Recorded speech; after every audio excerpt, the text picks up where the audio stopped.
Hi everybody, we're doing 2.6. This is the first video, and the topic is limits at infinity. So let's look at a very straightforward case. The limit is x goes to infinity of 1 over x. Well, this is equal to 0, and I can give a more technical reason, but let's just look at it, from a common sense point of view. If x gets bigger, goes towards infinity, so x could be 1,000, x could be a million, x could be a billion. Well, these numbers are getting smaller and smaller, and they're smaller and smaller positive numbers, and they get closer and closer to 0, because that's 0.001, that's 0.00001, that's 0.0000000, whatever, 1, and so forth. So they're really just getting numbers closer and closer and closer to 0. That's a simple way of, Similarly, if x goes to negative infinity of the same fraction, 1 over x, so now it's just going to be negative 1 over 1,000, negative 1 over a million, negative 1 over a billion. But these numbers are also getting very tiny. They're very tiny negative numbers, and they're getting closer and closer to 0. So the limit is just 0, and that's pretty straightforward. But these turns out this example here is actually a specific case of a more general situation. That's what I want to get to now, and that's called rational functions. A rational function is when you have a polynomial divided by another polynomial, because the number 1, a constant, is a polynomial, and just a plain x is a polynomial. But let's look at, we're going to divide it into 3 cases. The 3 cases are whether the top and bottom are the same degree, whether the top and bottom are, whether the top is a higher degree, or whether the bottom is a higher degree. We're going to go through all 3 of those cases. So let's start with our first case, when they are the same degree. Let me just cover this up. I don't have to cover it up. You're all smart here. We're all friends here. So let's look at the limit as x goes to infinity of 3x squared plus 2x minus 5 over 7x squared minus 4x plus 2. See, these are the same degree. That's second power. They're both second degree polynomials.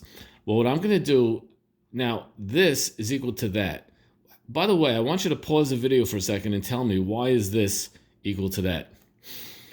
That's right, folks, because if I take this guy here and divide both sides, divide top and bottom by x squared, I get this. Well, we know from this case up here that if I let x go to infinity, 3 is just 3, that's not changing. 2 over x becomes 0, and 5 over x squared also becomes 0. The bottom is really just 7 minus 0 plus 0, so the whole thing is just 3 over 7. Notice that the 3 over 7 of my answer matched the 3 over 7 over here, and that's always going to happen. So if the polynomials are the same degree, the answer is just going to be that first coefficient divided by the second coefficient. That's always going to be your final answer in this case. Now moving on to the next case, where the top is smaller and the bottom is bigger, that's always going to be 0. The limit as x goes to infinity will always be 0. One way to think of this is that the bottom overpowers the top. I mean, what you could do, of course, is that you could divide both sides by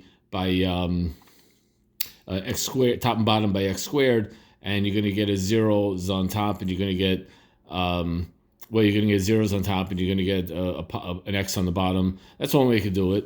Another thing you could just think of, that x cubed is much bigger than x squared.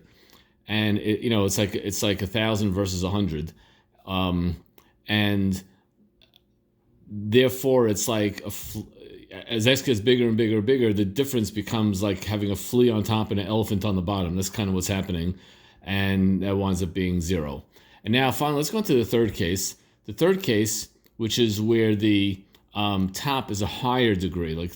I just gave an example of a 5th power and a 2nd power. That's always going to be infinity, or it could be minus infinity. It really depends on what the constants, what the coefficients are.